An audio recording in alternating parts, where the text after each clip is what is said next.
بسم اللہ الرحمن الرحیم ایہا الذین آمنوا قوا انفسکم واہلیکم نارا وقودها الناس والحجارة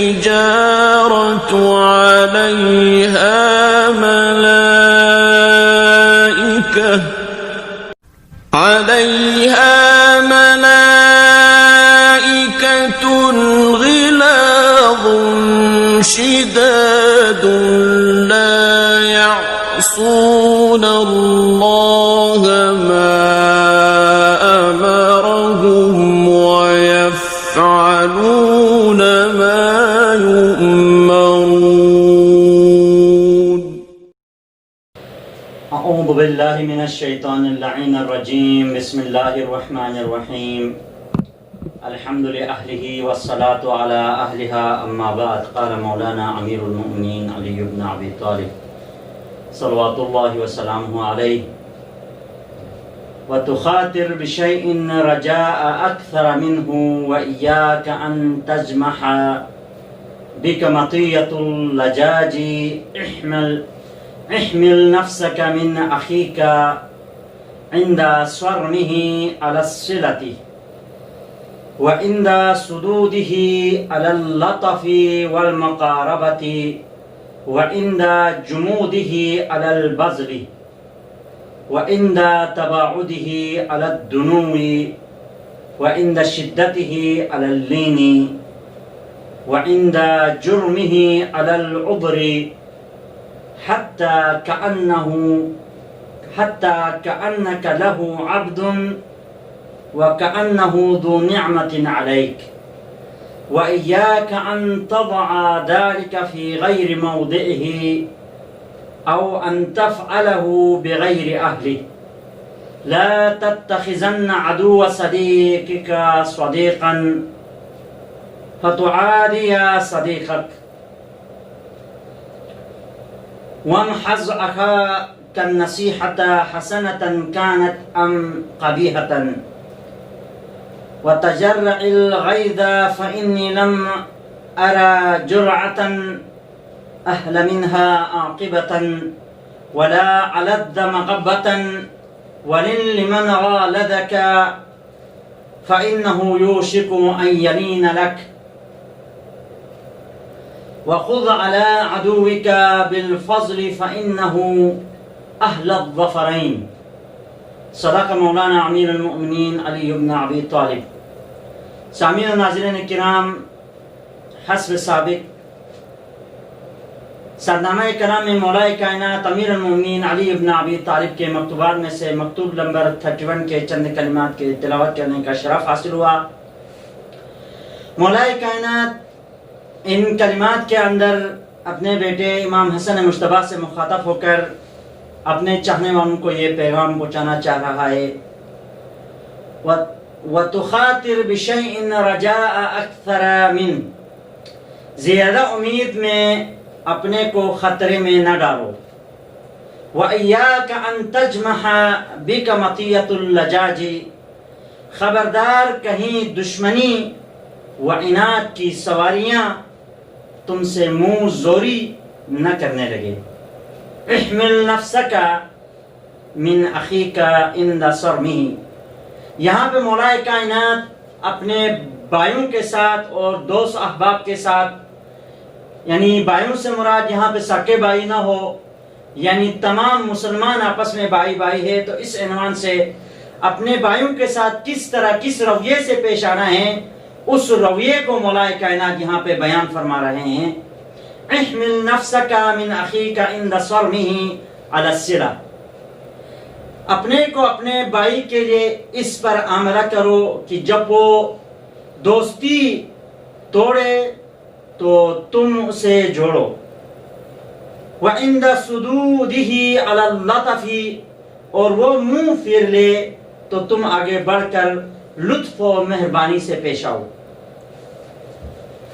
اور وہ تمہارے لیے کنجوسی کرے تو اس پر خرچ کرو، وہ دوری اختیار کرے تو تم اس کے نزدیک ہونے کی کوشش کرو، وہ سختی کر رہا ہے اور تم نرمی کرو، وہ خطا کا اگر مرتکب ہو جائے اور تم اس کے لیے عذر تلاش کرو۔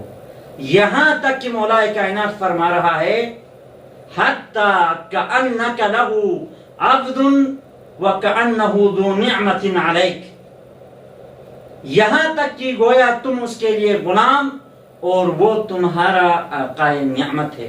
یعنی اس حد تک دوستوں کے ساتھ، اپنے بھائیوں کے ساتھ اس رویے کے ساتھ پیش آنے کی تلقین اور وصیت فرما رہا ہے مولا کائنات۔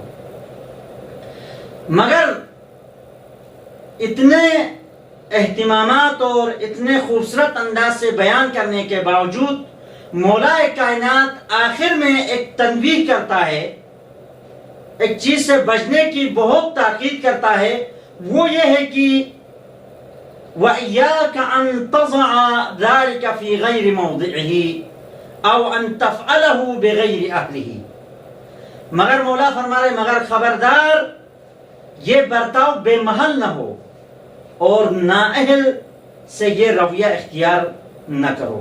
یعنی اگر اس کی اہلیت نہیں ہے اور غیر موضع محل کے اندر ہے تو یہ جو مذکورت تمام باتیں، ان تمام باتوں کو محل اور محل وقوع کو دیکھ کر اس بھائی کے ساتھ پیش آنا ہے۔ اگر موقع محل وہ نہیں ہے، اس کے ساتھ اچھائیوں سے پیش آنا، اچھی برتاؤ کرنے کا موقع محل نہیں ہے، یا وہ شخص ایسا شخص ہے جو اس کا اہل ہی نہیں ہے، اس کے اندر اہلیت ہی نہیں ہے کہ آپ اس کے ساتھ اس طرح برتاؤ کرے، تو ایسے جگہ میں مولا کائنات نے خبردار کہا ہے اور اس سے بچنے کی کیا ہے نصیحت کی ہے۔ اس کے بعد مولا کائنات فرما رہا ہے لا تتخذن عدو صدیقک صدیقا، اور اپنے دوست کے دشمن کو دوست نہ بناؤ۔ کیوں؟ فتعادی صدیقک، کیونکہ ورنہ اس دوست کے دشمن قرار پاؤ جو آپ کے حقیقی دوست ہے، اس کے دشمن قرار پاؤ گے۔ اس کے بعد وَمَحَزْ أَخَاكَ نَصِيحَةً حَسَنَةً كَانَتْ أَمْ قَبِيحَةً، اپنے دوست کو نصیحت کی باتیں سناؤ، اس کی نصیحت کرو، اس کی زندگی میں کام آنے والی نصیحتیں کرو، خواہ وہ دوست اس کو یہ نصیحت اچھی لگے یا بری لگے۔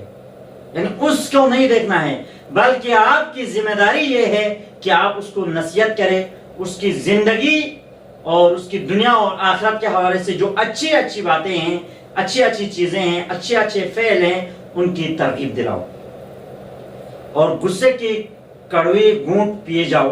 اور مولا فرماتے ہیں اگر آپ کو غصہ آئے تو اس غصے کے کڑوے گھونٹ کو پی جاؤ اور برداشت کرو۔ کیوں مولا غصے کو کیوں پیے؟ تو فرما رہے کیونکہ میں نے نتیجے کے لحاظ سے اس سے زیادہ خوش مزہ اور شیرین گھونٹ نہیں پیا۔ یعنی غصے کو پینا ایک بہترین گھونٹ اور شیرین ترین کیا ہے گھونٹ ہے۔ اس کے بعد مولا کائنات یہ تو مومن یعنی اخ کے ساتھ، اخوت کے ساتھ، بھائیوں کے ساتھ اور بھائی چارگی جو رکھتے ہیں ان کے ساتھ پیش آنے کا دستور اور طور و طریقہ اور کس طرح پیش آنا ہے وہ طریقہ سکھائے۔ اب مولا کائنات دشمن کے ساتھ کیسے پیش آنا ہے اس کے بارے میں فرما رہا ہے، اور یہ وصیت کر رہا ہے امام حسن کو مخاطب ہو کر، اور وہ پیغام ہم تک پہنچانے کے لیے امام حسن کو مخاطب کرا دیا مولا کائنات نے۔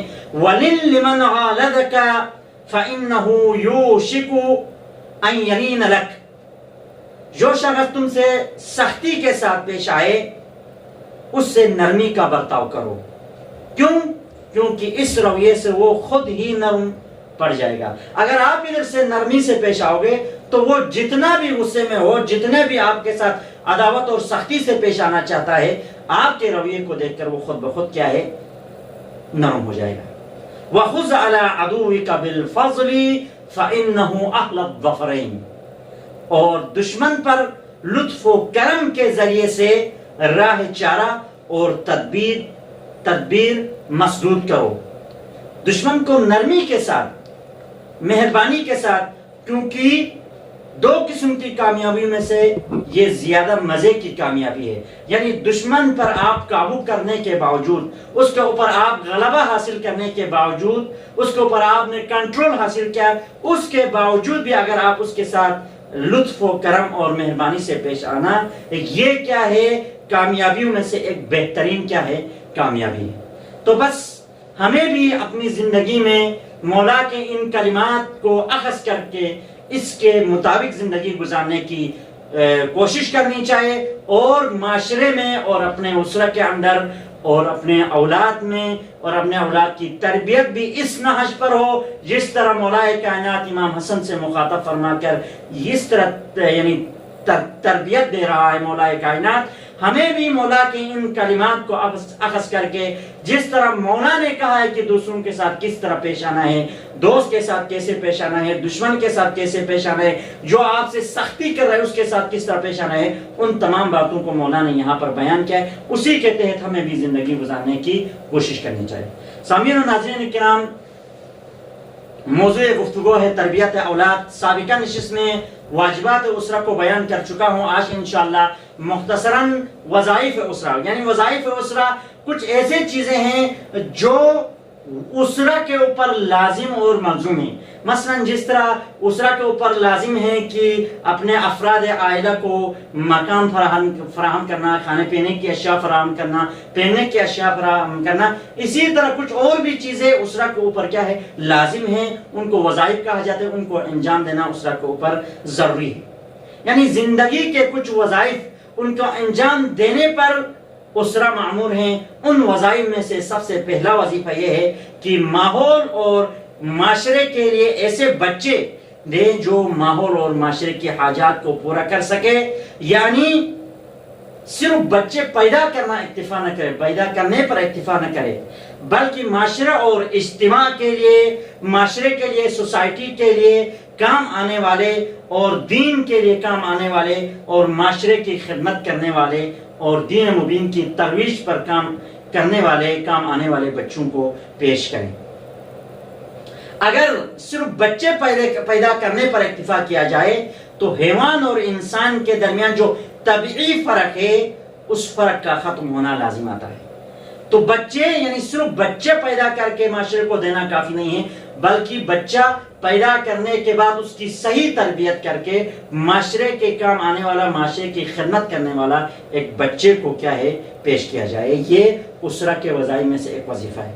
اور دوسرا اہم مورد جو اسرہ کے اوپر ضروری اور لازمی ہے وہ یہ ہے کہ بچوں کو طفولیت کے زمانے سے ہی، یعنی جب وہ چھوٹا ہے اس زمانے سے ہی گھر کے اندر محبت، مہربانی، امن اور استقرار کو فراہم کرنا اسرہ کے وظائف میں سے ایک وظیفہ ہے۔ یعنی بچے کی اخلاقی، وجدانی اور دینی تربیت صحیح اور دستورات دین کے مطابق کرنی چاہیے، کیونکہ زمانے طفولیت میں بچہ ان تمام وسائل کی طرف زیادہ سے زیادہ محتاج ہے جو بچے کو جسمانی اور نفسی اور روحانی نمو اور ترقی کے لیے بھی کیا ہے ضروری ہے۔ کیونکہ ضعیف ایک قول کے مطابق کہا جاتا ہے کہ وظائف اسرہ میں سے یہ ہے کہ بچے کو مالی کمک کیا جائے، مالی مدد کیا جائے، اس کو مال فراوان کے دوست یعنی بہت ہے مال فراہم کیا جائے، ان کی دولت جمع کیا جائے۔ یہ ایک ضعیف قول کے تحت ہے، یعنی بچے کو تمام مالی وسائل کو کیا ہے فراہم کرنا چاہیے، یہ ایک ضعیف قول کے مطابق ہے۔ جبکہ حقیقت یہ ہے کہ بچے کو تمام چیزوں سے پہلے گھر کے اندر عطف و محبت اور مہربانی اور اطمینان اور عشق اور محبت کی ضرورت ہے، اور یہ تمام بچوں کے لیے تکامل نفسی کے لیے اور تکامل روحی کے لیے ضروری اور لازم ہے۔ اور دین مبین اسلام نے اسرہ کی بنیادوں کو ایک صحیح اور سالم بنیادوں پر استوار کیا ہے، جو کہ ضرورت حیات انسانی اور لوگوں کی حاجات کے ساتھ بھی منطبق اور ہم آہنگ ہے۔ اور دین مبین نے یہ بھی کوشش کی ہے کہ اسرہ ایک قدوہ حسنہ اور ایک قدوہ طیبہ کے عنوان سے پہچانا جائے، ایک نمونہ عمل کی صورت میں معاشرے میں پیش آ جائے۔ دین مبین اسلام نے اسرہ کو اتنی اہمیت دیا ہے کہ وہ پورے عالم میں، پوری دنیا میں، پورے معاشرے میں ایک نمونہ اور ایک بہترین نمونے کی صورت میں پیش آ جائے۔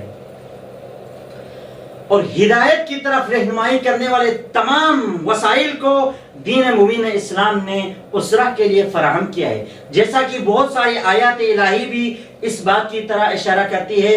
اور اس سے ہٹ کر وراثت کی بحث میں ہم نے مکمل بیان کیا ہے کہ دین مبین اسلام نے انتخاب زوجے سے پہلے ضروری کرا دیا کہ اختبار اور فحص کیا جائے۔ تاکہ کیوں فحص اور اختبار کو ضروری کرا دیا دین مبین اسلام نے شادی کرنے سے پہلے؟ جس کو آپ شریک حیات بنانا چاہتے ہیں اس کو شریک حیات بنانے سے پہلے اس کے اوپر فحص اور اختبار کو ضروری کرا دیا، کیونکہ تاکہ بچ جائے ان تمام آفتوں اور مشکلات اور بیماریوں سے جس کا اگر زوجین میں سے کوئی ایک مبتلا ہو، کیونکہ یہ آفتیں، یہ مصیبتیں اور یہ بیماریاں سرایت کر جاتی ہے بچوں کی طرف، جس کا نتیجہ یہ ہوگا کہ مجتمع کے اندر، معاشرے کے اندر، سوسائٹی کے اندر بھی خرابیاں پیدا ہوگی۔ یہ وہ باتیں ہیں جس کی طرف دین مبین اسلام نے دعوت دیا ہے، حتیٰ کہ رابطہ جنسی بھی ایک مثالی رابطہ ہو، اور یہ رابطہ جنسی بھی محبت اور تفاہم کے وسیلے کی بنا پر ہو اور اساس دین پر استوار ہو، تاکہ معاشرے میں ایک کامیاب اسرہ وجود میں آ جائے، جس کے نتیجے میں کامیاب اور تربیت یافتہ بچے معاشرے کی خدمت کرنے کے لیے، دین مبین اسلام کی خدمت کرنے کے لیے، اور خلاق دو عالم نے جتنی بھی مخلوقات اس کائنات کے اندر خلق کیا ہے ان تمام مخلوقات کی خدمت کے لیے بہترین اور تربیت شدہ بچے اس معاشرے کی خدمت کے لیے پیش کر سکے۔ اس لیے تو دین مبین اسلام نے اپنے شریک حیات کو انتخاب کرنے سے پہلے اس کے بارے میں جستجو، اس کی زندگی کے حوالے سے، اس کے خاندان کے حوالے سے، اس کے عقیدے کے حوالے سے جستجو کرنا اور اس کے لیے فحص اور اختبار کو ضروری قرار دے دیا۔ بس یہیں پر اکتفا کرتے ہیں۔ انشاءاللہ آنے والی نشست میں ہم دین مبین اسلام نے کچھ اہداف، بامقصد اہداف کے لیے کچھ نصاب اور کچھ منہج اور کچھ راستوں کو اسرہ کی اصلاح اور ترقی کے لیے کیا ہے معین کیا ہے، ان کو ہم انشاءاللہ چند نشستوں میں انشاءاللہ ان مناہج اور ان نصاب کو اور ان راستوں کو ہم بیان کریں گے آنے والی نشستوں میں۔ بس دعا کرتے ہیں پروردگارہ ہمیں حقیقی معنوں میں ان کلمات امیر المومنین پر عمل کر کے اپنی تربیت اور اپنے اسرہ کی تربیت کرنے کی توفیق عطا فرما۔ وآخر دعوانا ان الحمدللہ رب العالمین۔